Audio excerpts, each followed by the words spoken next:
Hi everyone, it's Mrs. Caffiero. Today I am in a training, so our lesson today is going to be pre-recorded. And today we are talking about a brand new topic with the Industrial Revolution. Now, the Industrial Revolution is a very large topic because it encompasses a lot of different aspects, and we are going to split this up into smaller pieces. So today we're going to specifically talk about transportation and how it has evolved over time. So, our standards and essential questions for this lesson are to explain the causes, course, and consequences of the 19th century transportation revolution on the growth of the nation's economy. And then our essential questions: what caused the transportation revolution and how did it impact the North and South differently? So, the transportation revolution was a revolution that occurred during this bigger event called the Industrial Revolution, which we got from Great Britain. During the 1800s, the United States was transformed by a transportation revolution, which is a period of rapid growth in the speed and convenience of travel because of new methods of transportation. These are boats, these are railroads with trains, these are roads, so new ways to travel, faster ways to travel. The transportation revolution created a boom in business across the country, particularly by reducing shipping time and cost. So, first, we're going to talk about roads. Private companies began to build private roads known as turnpikes. These roads were of much better quality than the government built ones. But the turnpike company would charge people a fee in order to use these roads. We still have these today, and we often refer to them as toll roads. And this picture is obviously a modern picture where you can see that someone is using a toll road, and they can either stay on the left side where they have a prepaid pass on their car, or they have to pull off to the right to the toll booth and pay the toll for using that road. The next that we're going to talk about are canals. Now, we've already talked about the Erie Canal, which is one of the biggest achievements in transportation. It allowed the cost of shipping in the north to decrease dramatically, especially in the New England area. Many states began building their own canals after the War of 1812, which allowed trade to go even further than it previously did. Because remember, the Erie Canal was just Buffalo to New York City, which is a long distance, and it allowed trading to go much faster and cheaper than by using a road. So many other states followed their example and started doing this themselves. And today, canals are used all over the world.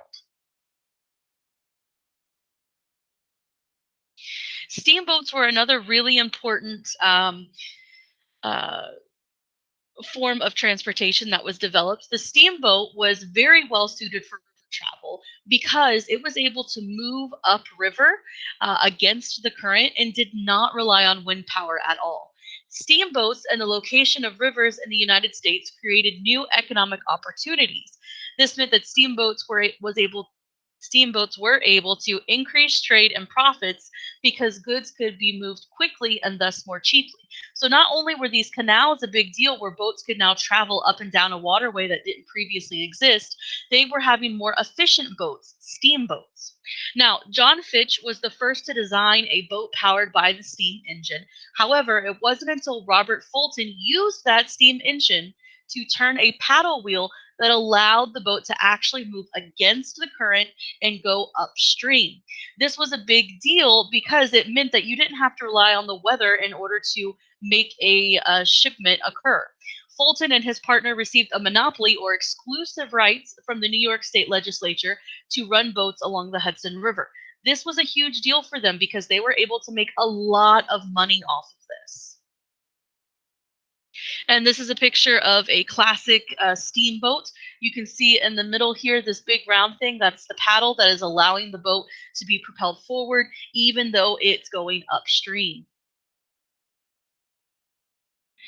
Now, with the expansion of steamboat shipping, you then had some problems.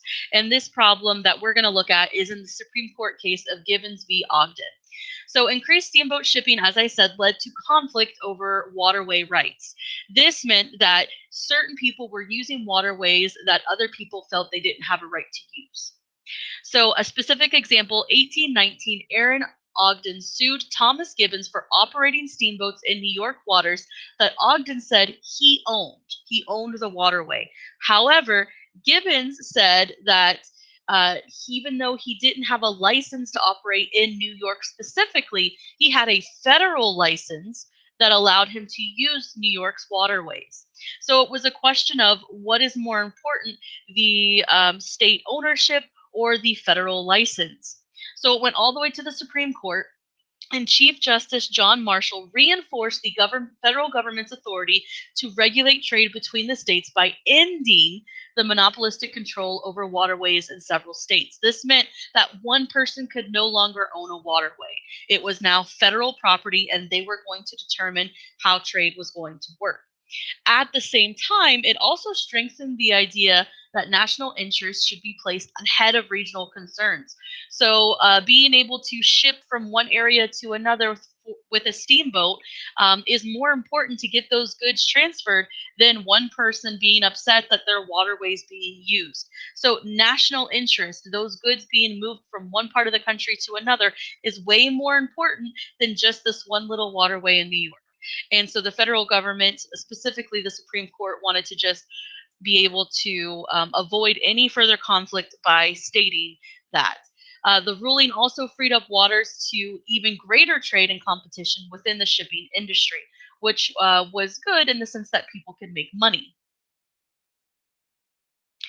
And then you have the railroads, which were huge. What the steamboats did for water travel, the train did for overland travel. So the economy, as you can imagine, exploded in a good way, that allowed goods to be able to move much faster from one place to another. And by 1860, about 30,000 miles of tracks linked almost every major city in the eastern United States. So this meant between the North in the South, goods were able to be transferred back and forth much faster than before. The railroad companies quickly became some of the most powerful businesses in the nation. Federal government would give them land, so they would put down railroad tracks to connect different cities to each other. And as the railroad system grew, manufacturers and farmers could send their goods to much more distant markets. So farmers weren't just dependent on their closest city, they could grow whatever they wanted. And even if they knew it wasn't popular within that specific city they were next to, they could ship it much further to cities that actually wanted whatever crops they had. Manufacturers that made certain types of clothes or whatnot, they were able to expand to whom they were able to sell to. What was once considered to be a very long distance to travel suddenly became just a very short train ride away. Railroads also helped tie communities together. So not only were businesses using railroads and trains to move their goods from one place to another, people were using trains in order to go and visit and travel and have new experiences and new adventures. What would once take 5 days to travel by road could take 2 days by train. And that was a big deal for people. It's similar to if you were to take a cross country road trip today, it would take 5 to 6 days, depending on how much you're willing to drive in a day to get from the East Coast to the West Coast, as opposed to a, let's say, 12 to 15-hour flight, depending on how many stops you have.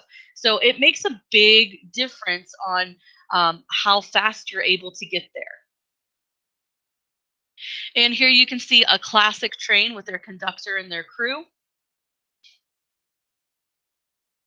The last part we're going to talk about today is the telegraph. Now, the telegraph was really important for communication. It didn't necessarily allow people or goods to travel, but it allowed the travel of information to be much faster, which was a very big deal. So in 1832, a man called Samuel Morse perfected the telegraph. He didn't invent it, he just perfected it. The telegraph was a device that could send information over wires across great distances. And the telegraph did this by sending pulses or surges of electric current through a wire. The telegraph operator would tap a bar called the telegraph key that controlled the length of each pulse. At the end of the wire, these pulses were changed into clicking sounds.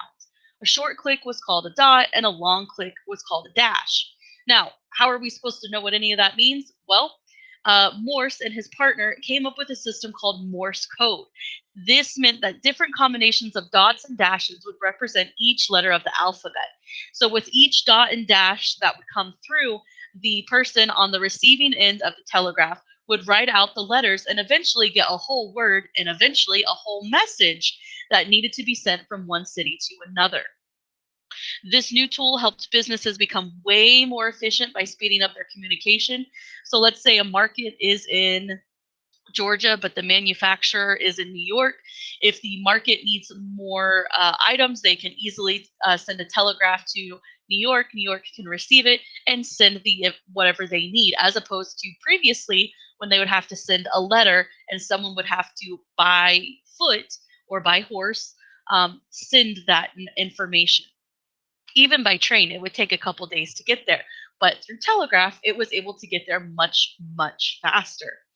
People would also use the telegraph, just regular private citizens, so they could communicate socially. Now, this usually only happened for people that were rich or well off that could afford it because the telegraph wasn't necessarily cheap. And it took quite a while for all these different cities to become connected because people in general were very skeptical that this actually worked. But Morse was able to prove his point and prove that this system would work, and it was used for a very long time. And here you can see a picture. This is the telegraph key. This is what is clicked to create the electrical currents, whether they're long or short. And this is the receiver where it makes the clicking noises. Now, this it just covers the transportation revolution. So you can only imagine what other kind of changes were made during the industrial revolution as a whole. So, for your assignment today, you are going to do a critical thinking problem, and it's less a problem, more a map. So, it says in this lesson, you learned about the steamboat and the locomotive. A locomotive is a train. You're going to create a chart similar to the one below and use it to show how they affected business, travel, and communication in the United States. So you can use the notes in the slides and you can use this video to determine how did the steamboat, how did the train affect or make changes to business, travel, and communication. Now, you can recreate this entire chart if you want, or you can just write your answers. Steamboat, your answer, train, your answer. However you want to do it is perfectly fine. Just make sure it stays on the Google Doc because then it'll automatically save. It makes it much easier for me to grade. If you find you have any questions as you are working, please let me know as quickly as possible so I can help you. This assignment is not due until Thursday. Remember, we don't have any school on Friday, so your assignment is due on Thursday.